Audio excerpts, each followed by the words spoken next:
예, 오늘 아침 보도를 보니까, 제가 할까요? 보도를 보니까, 우리 드론 사건에 대해서 북한에서 참 현명한 결정을 했다. 우리가 드론 사건 사고한 것에 대해서 그것과 유사한 것 같은데, 자, 본론으로 좀 돌아가 보겠습니다. 저는 오늘 박상용 검사와 이런 대화가 정말로 값진 대화입니다. 예를 들어, 한 편이 이런 문제가 아니고, 저는 그동안 2018년부터 제가 사실 이 사건 관련된 취재 전반을 지휘하는 자리에 있었던 사람이었기 때문에 조각조각 들어오는 우리 취재 기자들의 얘기를 들으면서 정말로 궁금한 게 많았었거든요. 그래서 이번에 박상용 검사가 방송에 나와서 하는 얘기를 제가 거의 빠짐없이 다 들었습니다. 근데 오늘 이 자리가 선서는 안 하셨지만 이게 나중에 만약에 수사받게 되면 이것도 다 지금 검찰이 기록해서 들이댈 거예요. 네. 그러니까 제가 드리고 싶은 말씀은 방송에서 한 얘기와 오늘 하는 얘기 이런 것들을 제가 다 들었는데 달라지는 얘기가 거의 없어요. 저희가 진실은 조작될 수 없다라는 표현을 썼는데 아마 조작했다면 우리 박 검사도 여기 가서 하는 얘기 좀 달라지고 저기 가서 하는 얘기가 좀 달라지고 이럴 거라는 생각을 제가 합니다. 근데 오늘 하는 얘기를 들어보니까 상당히 신뢰할 만한 얘기를 지금 많이 하는 것 같아서 우리 언론인 분들도 시장하시겠지만 정말 귀한 시간이고 우리가 언제 또 이런 자리를 만들어서 얘기를 들을 수 있을지 모르기 때문에 조금 시간이 걸리더라도 하나하나 좀 오늘 좀 질문을 하겠습니다. 예. 좀 전에 국정원 문건 관련해서 궁금한 게 하나 생겼어요. 갑자기. 예.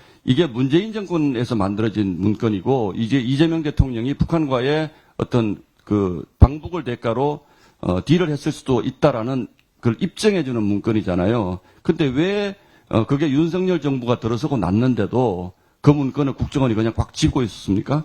검찰이 압수수색해서 확보하신 거잖아요. 그것도 서민석 변호사의 일종의 제보를 받고.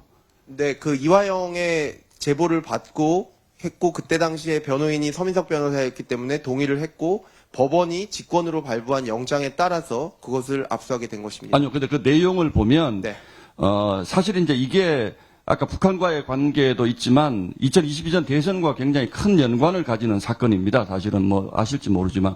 그런데 이미 문재인 정부 때 이재명의 경기도지사가 상당히 부적절한 북한과의 거래를 시도했다는 것이 이미 문재인 정부 때 다 파악이 됐다는 거잖아요. 아닙니다. 그건 아닙니까? 국정원 문건은 김성의 500만 불을 이재명 지사 시절 경기도가 약속을 했는데 그것을 지키지 못해서 북한이 굉장히 곤란한 상태에 빠졌다라는 부분이 주된 부분이었고 그 이후에 2019년 1월 달에 그 문건이 끊기고 그 다음부터는 거기까지만 파악이 된 거다. 예. 그 이후부터는 그 공작국에서 작성한 문건은 더 이상 나오지 않는데 그 앞에 내용이 김성태가 말한 것에 완벽하게 들어맞았기 때문에 그 이후에도 김성태가 진술했던 것에 신빙성이 실리면서 이 사건의 가장 중요한 증거가 되게 됐던 것입니다.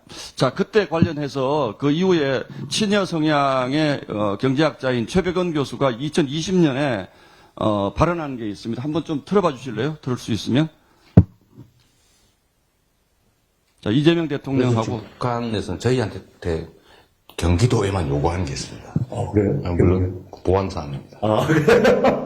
근데 결국은 알려질 거예요. 근데 지금은 얘기를 하면 안 되는 상황이어서 그렇고 그럼 저희는 최대한 해서 좀 보여주려고 하죠.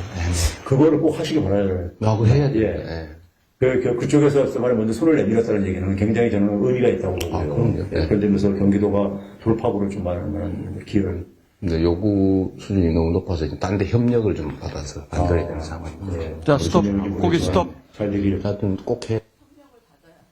자, 요구 수준이 너무 높아서 이게 2020년 5월 28일에 이재명 지사가 최백은 교수하고 한 대담입니다. 네. 그래서 이런 상황들을 보면 상당히 이제 정황은 이해가 돼요. 자, 좀 핵심 질문 드리겠습니다. 이화영이 지금 대법원에서 확정 판결을 받았잖아요. 그죠? 맞습니다. 그 사이의 증거 관계는 법원이 인정했다. 이렇게 그냥 하고. 네. 그러면 이재명 대통령과 이화영 지사와의 관계, 물론 본인 입으로 저렇게 다 알고 있다는 것을 본인 입으로 네. 자백을 하고 있지만 네. 검찰 입장에서는 어떤 것들을 가지고 지금 기소를 했습니까? 그러면 아까 말씀드렸듯이 이화영 부지사는 이재명 지사의 기관으로서 활동했습니다. 그것을 모른다고 하면 오히려 그것에 모른다는 기관이 그 머리를 속였다는 그 정황이 나와야, 증거가 나와야 오히려 이것이 무너지는 것이기 때문에 그 기조에서 볼 때 모든 그 증거들이 이재명 지사를 가리키고 있었고 그런 정황이 충분했습니다. 오케이, 알겠습니다. 네. 시간이 좀 없어서 혹시 이게 지금 2020년 5월 네. 그 녹화입니다. 네. 2020년 1월 달에 이화영 부지사가 네. 김현철 통일부 장관 찾아가서 이재명 지사 방북 허가해달라라고 요청했다. 이거 혹시 알고 그 있습니다. 알고 있습니까? 네. 그러니까 2020년 1월 달에 방북 대가와는 아무 관계도 없다라고 얘기를 하는데 이 시점이요. 좀 설명을 드리면 네. 2019년 전후해서 800만 달러가 다 건너가고 난 것으로 파악된 시점인 거죠. 2020년 1월이. 예, 그 300만 불 300만 넘어가고 난 다음입니까? 예, 300만 불은 그 2019년 7월 달에 70만 불, 그리고 2019 같은 해 11월 달부터 12월 달까지 200만 불, 그리고 그 2020년 1월 달에 30만 불 해서 모두 300만 불이 건너갑니다.